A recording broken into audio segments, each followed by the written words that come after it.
Hey everyone, welcome back to Joey's Retro Newscast. It's Friday. Here's all of your retro handheld, retro gaming, and gaming news. We have a lot of newscast questions this week, so thank you to all of you that have been sending them in, but we have a lot this week, so just be aware of that. First up, we have a new over-the-air update for the AYN Thor, and there's a few things added here. The first thing is they added an OLED Ultra Black mode, and you can find it in the Odin settings, advanced settings, and it apparently improves the color shift, and for people who are seeing the mirror effect. So if you know what that is, apparently this helps. I did see on my Discord, somebody showed a comparison, and it seems like it does help quite a bit. That's pretty good. Number two, they resolved a bug with the previous update that caused the battery gauge to report 1% incorrectly.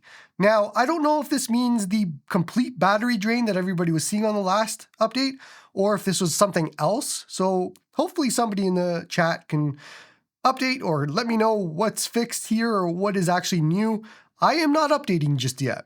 I want to know if that battery issue is fixed. It seems like this update is what that's doing, but the wording is a little bit weird in the over-the-air update. Or the notes, at least. They added support for automatically binding the home and return buttons to the currently touched screen or to the focus lock screen. So that was something that changed in the last update. It seems they are changing it back and adding a different way to do it.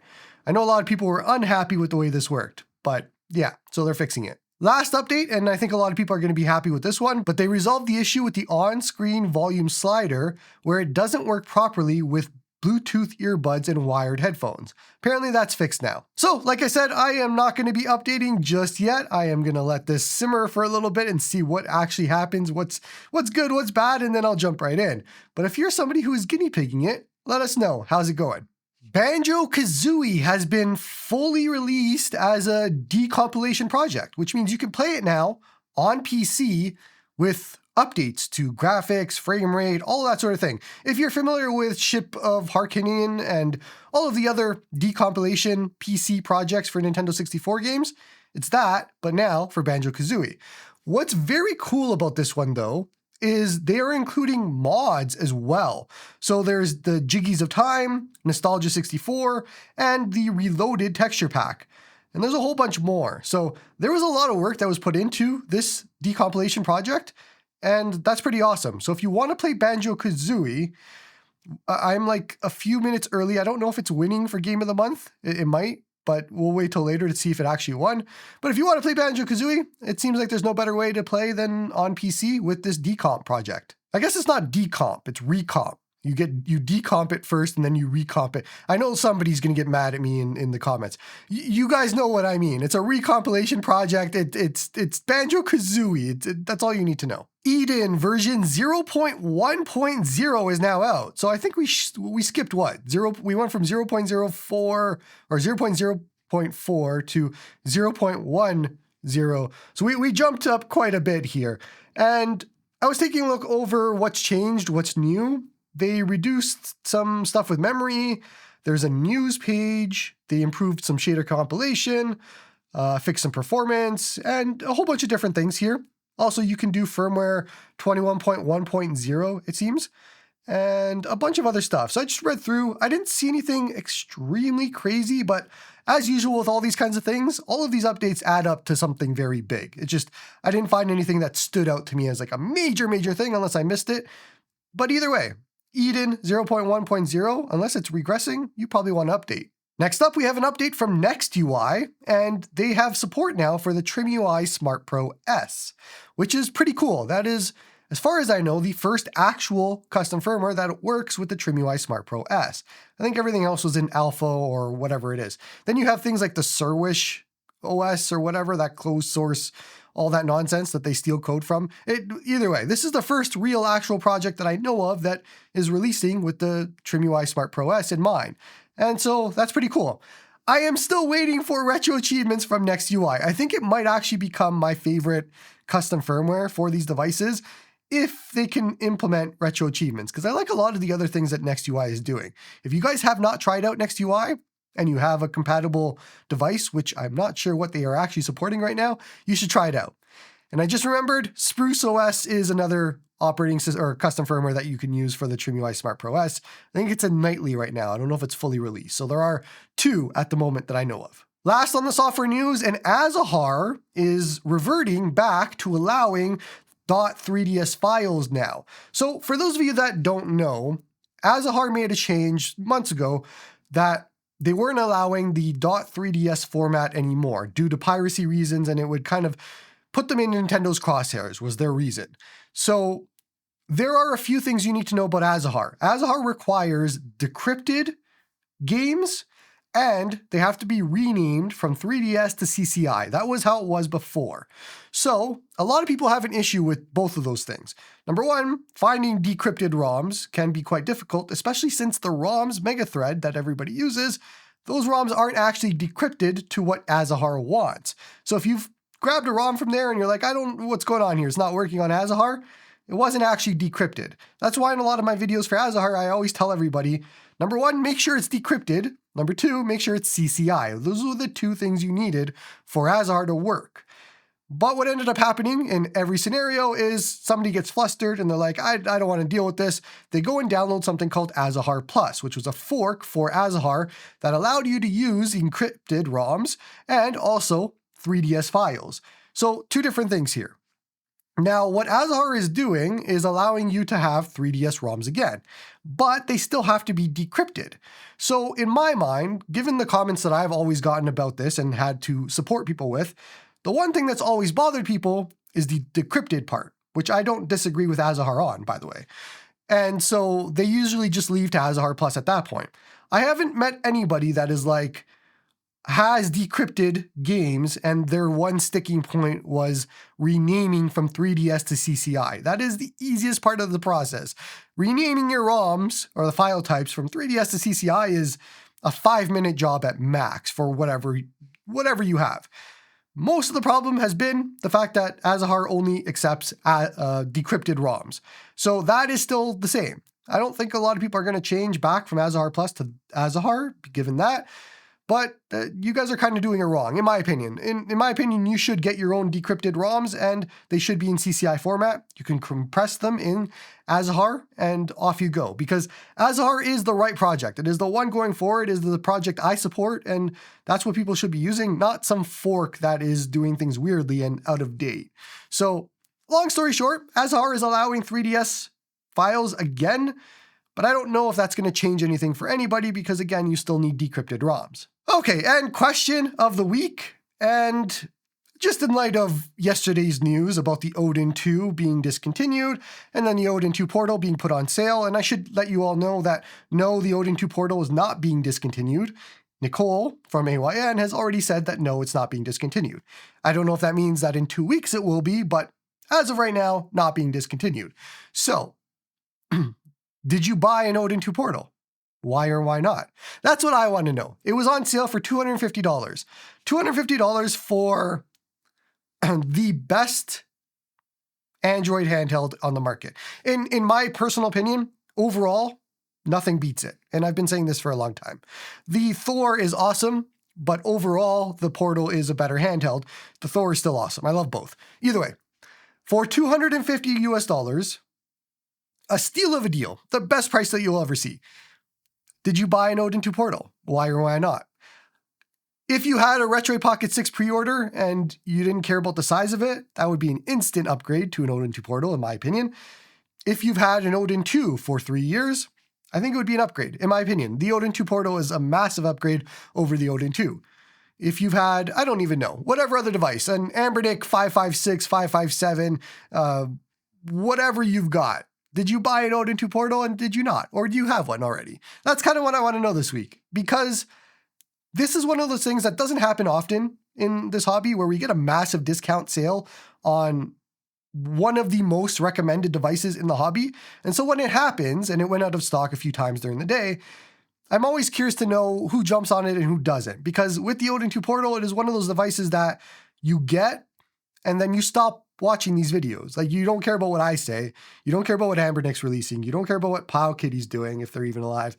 You kind of just go off into your own sunset and you play games because you don't get anything better. And if anything better comes out, like the Thor, it's something completely different.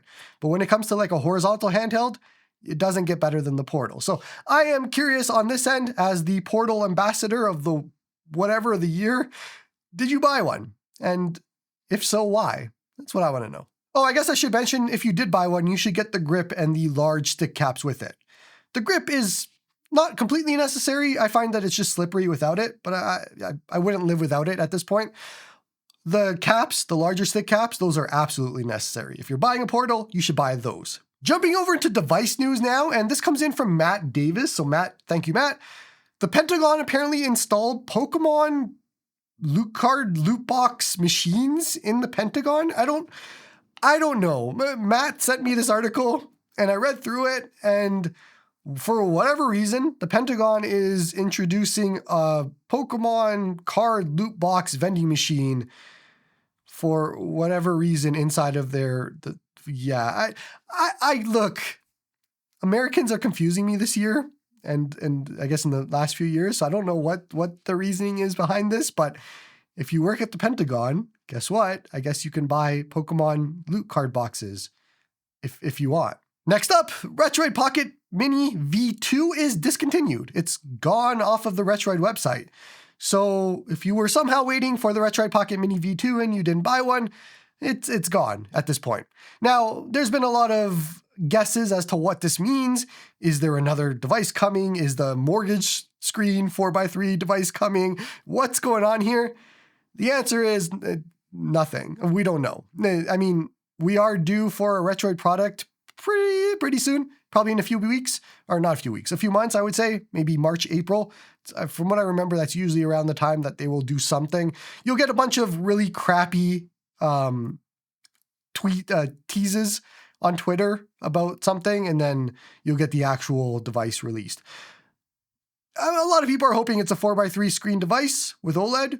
That's what I'm hoping too, a Retroid Pocket Mini successor, but we won't know until whatever comes out. As of right now, the Retroid Pocket Mini is now discontinued. And speaking of discontinued, if you didn't see my video this week, the Odin 2 is now fully discontinued as well.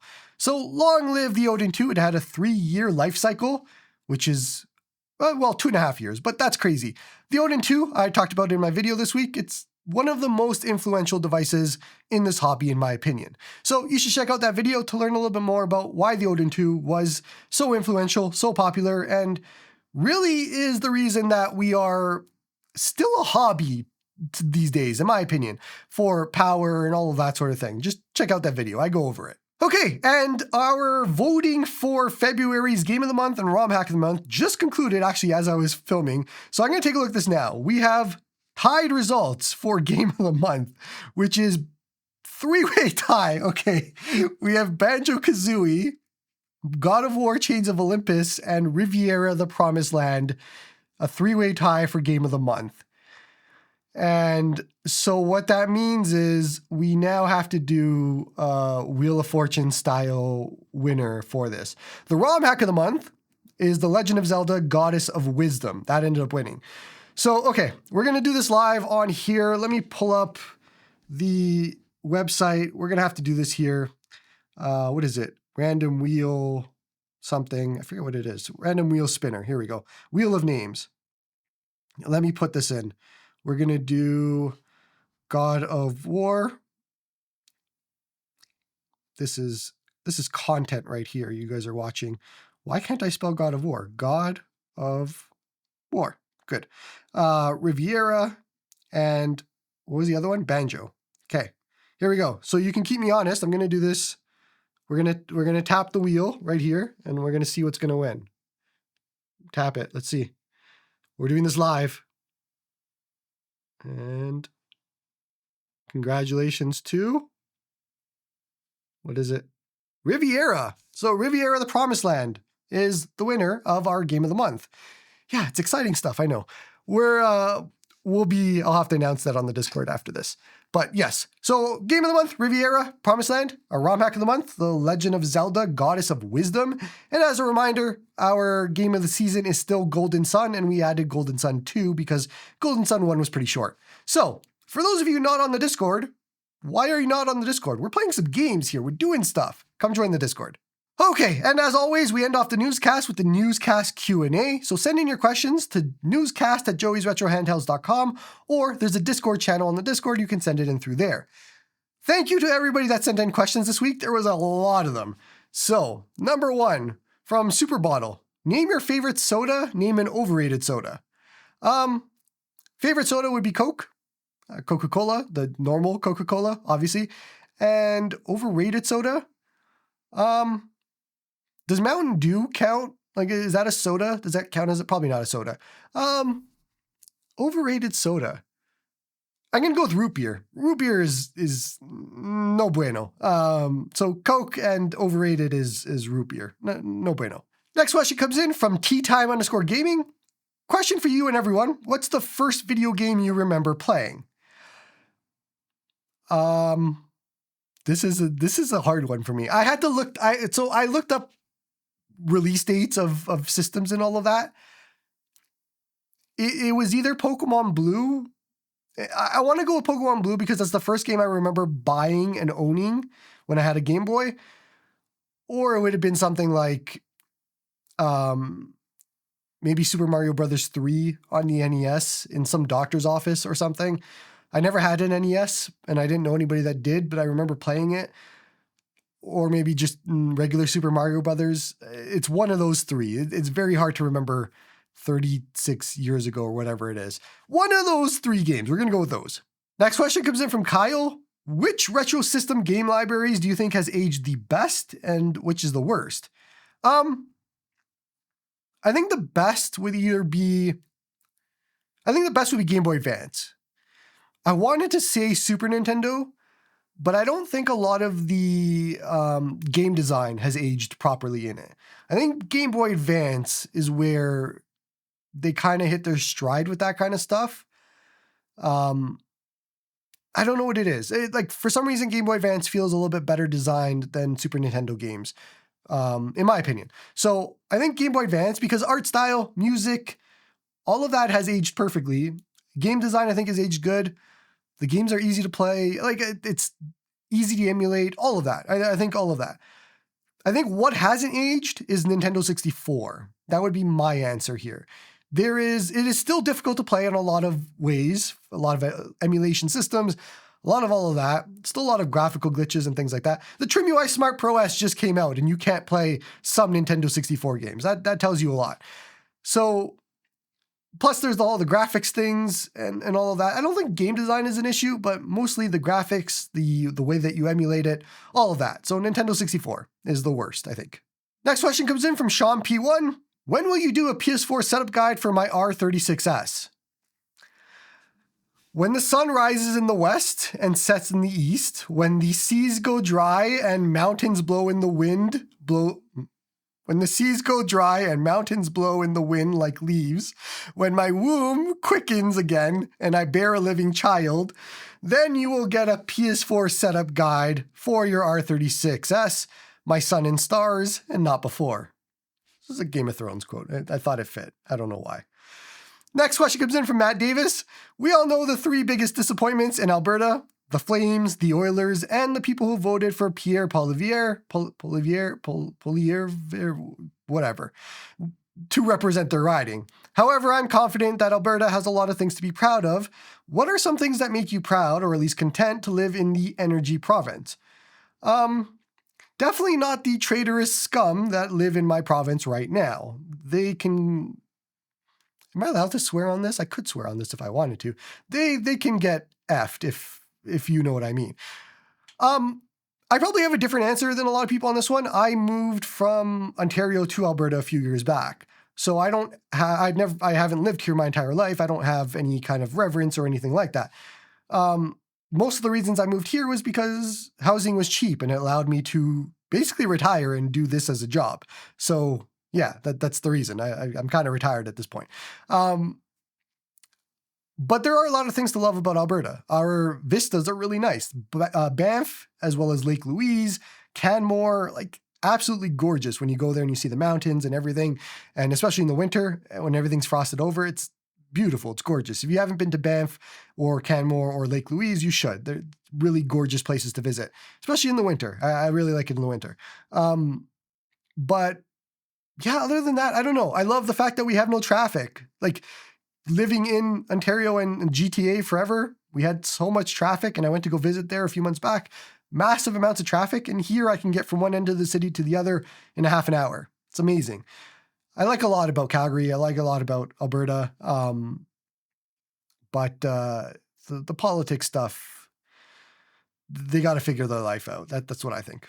Next question comes in from Draven. Do you feel the discontinuation of the Odin 2 will affect AYN overall sales negatively, or will it just redirect folks to the Odin 3 or Thor, even if it's a little bit forceful?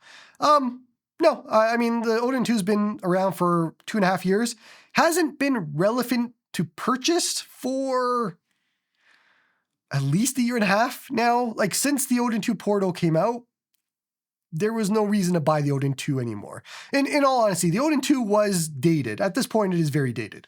The processor was the thing that kept it going, but the rest of the things were dated.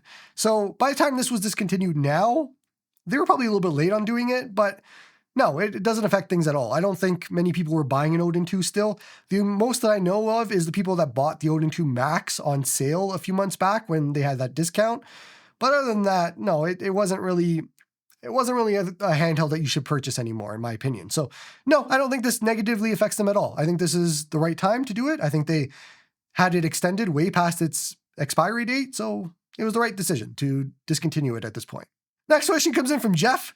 I want to get into manga, but it is a pretty confusing hobby to enter for North America, very similar to entering into retro handhelds.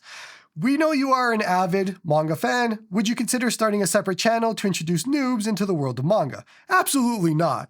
No way. No. I'm not getting into that side of the world. No. Yeah, I do read manga from time to time. I think most of the trouble with that is finding things to read. That's the problem that I mostly have, because when you go and check like the most popular on sites, it's always the same things. You have like the One Punch Man, you have My Hero Academia, you have all of the normal popular mainstream things. Whereas like I'm just like, sure, I've either read or don't like some of those. What are the more popular obscure ones? What are the things people are discovering right now? Like I don't want to read the same things all over the time. I want some of the things that are maybe a little bit more or less undiscovered. And plus I like reading more stories that are. So this is, we were talking about on Discord. When I watch anime or manga or read manga, I do it to discover stories.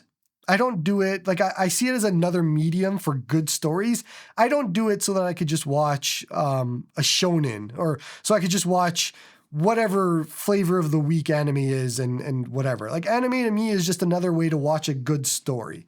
So as long as the story is good and I'm invested in it, then I'll watch it. But the things that I don't do and I don't watch and I don't like are like the over-exaggerated animes, most of the comedies, like all of that stuff doesn't ring to me. Like I'm not there for that. I'm there for good stories. Like Death Note was awesome, or Code Geass is awesome too, or 99 Days, I think it's 99 Days is awesome too.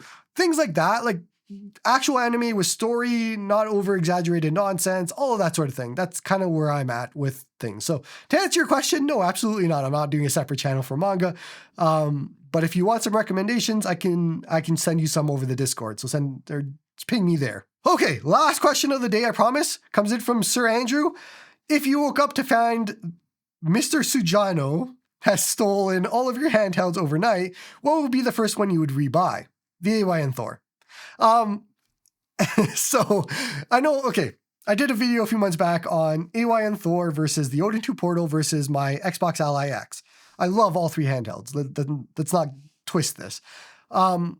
But the one handheld to me that is irreplaceable right now is the Thor. And for a specific reason that I can't get that experience elsewhere. Nowhere else. I can't buy a Thor replacement anywhere else. And so that to me means that it's irreplaceable. If I lose my Thor, or if it breaks or whatever, I would instantly buy another Thor. And the exact same one, a max white model, instantly with the shell, the TPU shell, because that's how I live. I need the guides on the bottom. And I know a lot of people are going to be like, just use your phone in your hands on the other side or whatever. No, it's not the same. It is not the same. If you have used the Thor with a guide on the bottom, there is no comparison to using a separate handheld and a separate phone. It is absolutely the wrong way to live. The Thor, using the controls and moving with your finger on the bottom, beautiful, amazing. You can't replace that. So for me, that is the answer. It is the AYN Thor, and by a large margin. That's going to be it for this one. I appreciate you all for watching. I know we had a lot of newscast questions. I don't know if I should apologize for that or be happy for that. I split it up nicely. We have news and then we have newscast questions. So if you don't want to stick for the newscast questions, you can go and live your life and play some games. Although you're probably just going to watch another video from somebody else. But play some games. That's what you should be doing. And so I appreciate you all for watching. And that's all from me. Sizbers is in Poland. Sizbers is in Poland. Sizbers is in Poland. I didn't look up how to say this. I am not going to look up how to say this. I will put this in the description so you can see what this word is.